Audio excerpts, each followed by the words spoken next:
Les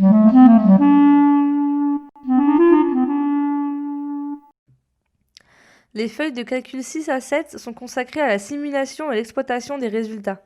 La 6 à la simulation de la ventilation naturelle, la 7 à l'évaluation de la surchauffe moyenne du local, la 8 à la simulation dynamique thermique du local rafraîchi naturellement, la 9 à la simulation dynamique thermique d'un local climatisé, et la 10 à l'exploitation des résultats. Commençons par le menu 6 avec la ventilation naturelle. Le menu permet de travailler soit sur le projet étudié sans modifier les ouvrants introduits aux modules 2, 3 et 4, soit en mode simulation pour explorer des solutions ou orientations ou configurations différentes permettant d'améliorer la ventilation naturelle. Prenons la première option, projet actuel. Le pavé de saisie paramétrage permet d'accéder au mode de calcul des coefficients de pression, soit ceux du logiciel, ceux de l'AIVF ou les personnalisés. Prenons par exemple calcul théorique. Le pavé de saisie paramétrage permet aussi du coup d'accéder au type de cloisonnage de la zone. L'aide en ligne permet d'en préciser la définition. Et prenons ici par exemple la double cloison. Ensuite, je dois alors introduire la surface d'ouvrance de la cloison. Pour accéder aux résultats, je clique sur Simulation. Deux schémas visualisent les résultats. Le premier donne le débit moyen échangé par ouverture et le second donne le profil journalier moyen échangé en volume par heure, le week-end et en semaine. L'objectif à ce stade du projet est d'atteindre ou d'approcher les 15 volumes par heure pour garantir des conditions de confort satisfaisantes pour les occupants. J'accède au menu surchauffe moyenne en cliquant sur le menu 7. La feuille est organisée en 3 sections. La section haute donne la surchauffe générée par chaque élément du bâtiment exposé au soleil, par exemple les parois opaques et baies dans l'hypothèse où il n'y a pas de ventilation. La section centrale donne la surchauffe générée par les apports internes, des occupants, l'appareillage et équipements divers dans l'hypothèse où il n'y a pas de ventilation. La section du bas donne la surchauffe moyenne globale avec deux variantes de ventilation naturelle. D'abord sans ventilation naturelle pour mieux apprécier la qualité de la protection solaire du bâtiment, puis avec ventilation naturelle pour évaluer le niveau de confort obtenu avec la ventilation naturelle. Revenons sur chacun de ces résultats.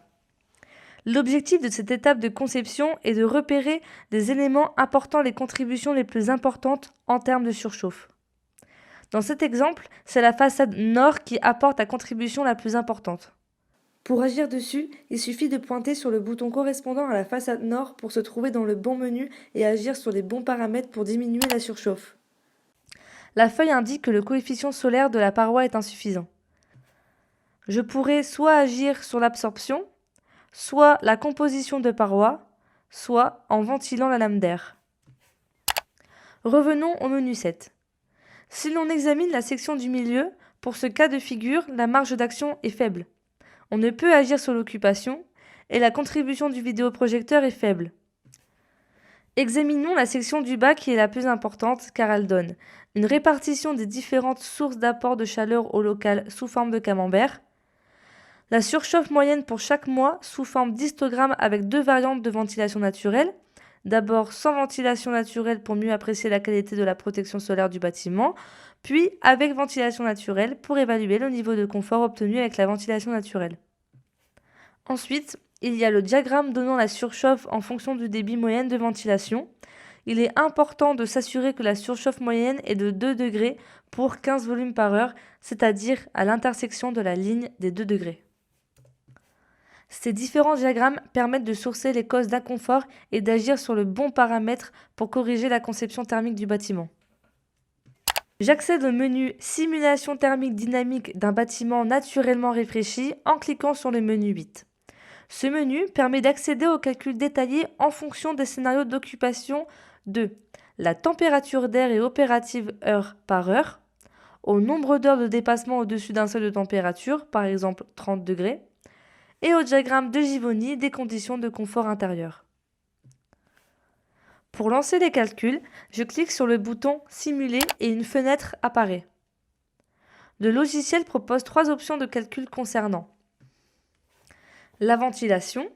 On confirme ici que l'on choisit une ventilation naturelle calculée avec les CP de BatiPay. Le planning d'occupation, on ne modifie rien. Et l'infiltration, on introduit ici une valeur d'infiltration de 0,5 volume par heure. On valide et il faudra patienter une petite minute pour avoir les résultats. Les résultats de la simulation apparaissent sous forme d'une série de graphiques. Le premier donne la surchauffe moyenne calculée de façon détaillée mois par mois. Le second donne la distribution de température, c'est-à-dire le nombre d'heures au-dessus d'une température seuil pour toutes les heures de l'année.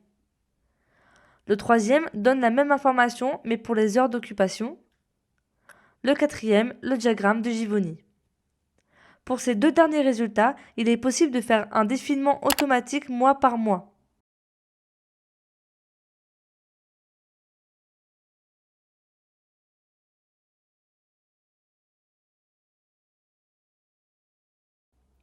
Le dernier schéma proposé est celui des températures extérieures, température d'air intérieur et température résultante du local. Il est également possible de faire défiler les résultats mois par mois ou semaine par semaine. À la lumière de ces résultats, le concepteur est invité à procéder par itération en retournant dans les menus précédents pour atteindre les objectifs qu'il s'est fixés en matière de confort hygrométrique. J'accède au menu Simulation thermique dynamique d'un local climatisé en cliquant sur le menu 9. Ce menu permet d'accéder aux calculs détaillés en fonction des scénarios d'occupation, des besoins de climatisation et la consommation électrique de la climatisation, et de décomposer poste par poste les sources d'apport de chaleur.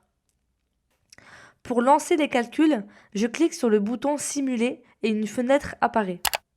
Le logiciel demande alors la saisie des données suivantes. Le type de simulation, besoin de climatisation, besoin de chauffage ou simulation avec une climatisation à puissance maximale imposée.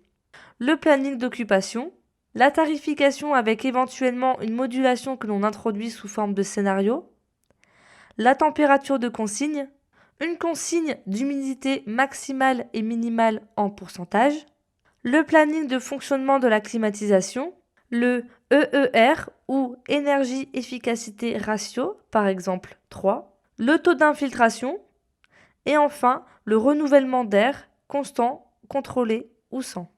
Après avoir validé la saisie, il faudra attendre une petite minute pour accéder aux résultats. Comme pour le menu précédent, les résultats de la simulation apparaissent sous forme d'une série de graphiques. L'énergie électrique consommée par la climatisation ainsi que le coût, les besoins annuels de climatisation décomposés poste par poste, et enfin, le dernier schéma donne le profil horaire moyen de puissance appelé par la climatisation pour chaque mois de l'année. Et comme pour le menu précédent, le concepteur est invité à procéder par itération en retournant dans les menus précédents pour atteindre les objectifs qu'il s'est fixés en matière de consommation de climatisation. J'accède au menu final regroupant l'ensemble des résultats en cliquant sur le menu 10. La première partie donne une synthèse des performances atteintes à l'aide d'une batterie d'indicateurs. La deuxième partie fait le bilan des consommations électriques, mais le détail des résultats est donné sous forme rapport et tableau Excel dans la dernière section du menu. Il est proposé une série de boutons pour exporter des données et résultats concernant les données météo, les apports internes, la ventilation naturelle, la simulation statique, la simulation dynamique du local rafraîchi naturellement et la simulation de la climatisation. Voilà dans les grandes lignes les principales fonctionnalités du logiciel BatiPay. Faites-en bon usage.